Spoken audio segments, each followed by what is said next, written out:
Harry, Meghan, William and Kate joined the Queen at Westminster Abbey this morning, as the royals helped kick off a momentous day-long celebration, to mark 100 years of the Royal Air Force.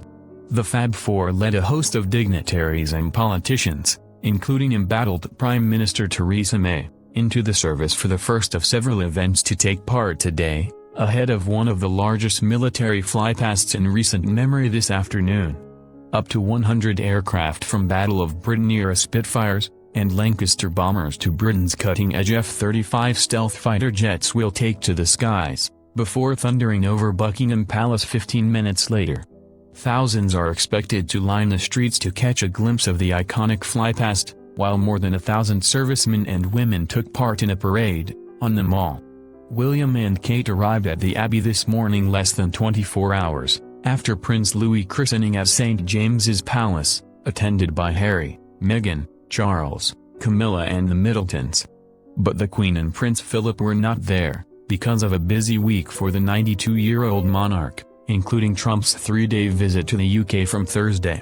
More than 2,200 people packed Westminster Abbey for the service, with dignitaries including Prime Minister Theresa May, Defence Secretary Gavin Williamson and Labour leader Jeremy Corbyn attending.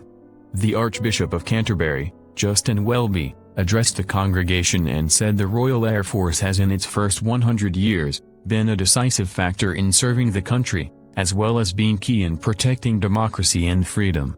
With an RAF ensign draped over the high altar behind him in the Abbey, Mr. Welby also highlighted how members of his own family have served and been killed in the Royal Air Force, drawing attention to his own father who flew low-level sorties in Burma. And amid turmoil in the cabinet and her government, Mrs. May delivered a reading at the service, with the head of the Royal Air Force Air Chief Marshal Sir Stephen Hillier also taking to the lectern. Charles, William and Harry all chose to wear no Royal Air Force uniform to the Abbey, with Kate wearing a Docker brooch, which was presented to her by the Air Cadets when she took on patronage, in 2015. And in keeping with the traditional blue of the Royal Air Force, the Queen wore a royal blue silk coat with a turquoise collar and dress in the same color, both by Angela Kelly, with a matching hat by Angela Kelly and a diamond star brooch. After fulfilling their commitments, Harry and Meghan will fly out Ireland, for 2 days for their first official overseas visit as a married couple. For today's celebrations, the Duchess of Sussex wore a dress by Dior, and hat by royal milliner Stephen Jones, while the Duchess of Cambridge chose to wear a coat by Alexander McQueen, and an Royal Air Force Docker brooch.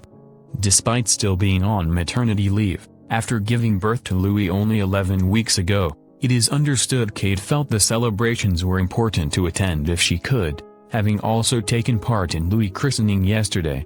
It was on April 1, 1918 that the Royal Flying Corps and the Royal Naval Air Service merged to create the Royal Air Force, the world's first independent air service. Following the service at Westminster Abbey, the Queen presented a new Queen's colour to the Royal Air Force along with her son Prince Charles, in the forecourt of Buckingham Palace, before making a brief speech. The royals will then appear on the balcony of the Queen's London residence, to view a flypast of up to 100 Royal Air Force aircraft, a parade of more than 1,000 personnel, and a feu de joie. Air Vice Marshal Jerry Mayhew, the air officer commanding No-1 Group and the senior responsible officer for the flypast, said the day is the centerpiece of the Royal Air Force's 100th year. It is the high point for the capital, Her Majesty the Queen and the royal family, he told the Press Association. And it is a great opportunity to look back and really celebrate our past, but to look forward is a really important thing for us as we look to the next 100 years. He described being at the forefront of the flypast as a great honor, and said he hopes the Queen and royal family will see exactly what they can do for the monarch. Asked what message a 100 aircraft flypast may send to Britain's adversaries and the world, he said, "It demonstrates we are a competent, professional and capable Air Force that has a credible, very credible, set of capabilities." Charles, Camilla, William, Harry and Meghan will also meet veterans, personnel, charity representatives and those from the civil service in a reception after the spectacle.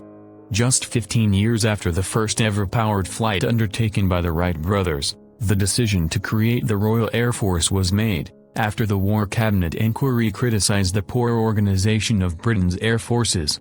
Those recognized as the founders of the Royal Air Force include Lieutenant General Sir David Henderson, and Lord Hugh Trenchard, the first Chief of the Air Staff. The flypast is set to feature aircraft including Puma and Chinook helicopters, a Lancaster, Spitfires, Hurricanes, the A400M Atlas, Tornadoes, Typhoons and the F-35 stealth fighter jets. Drawing the spectacle to a close will be the Red Arrows, who in traditional aerobatic style will stream red, white and blue smoke down the length of the mall.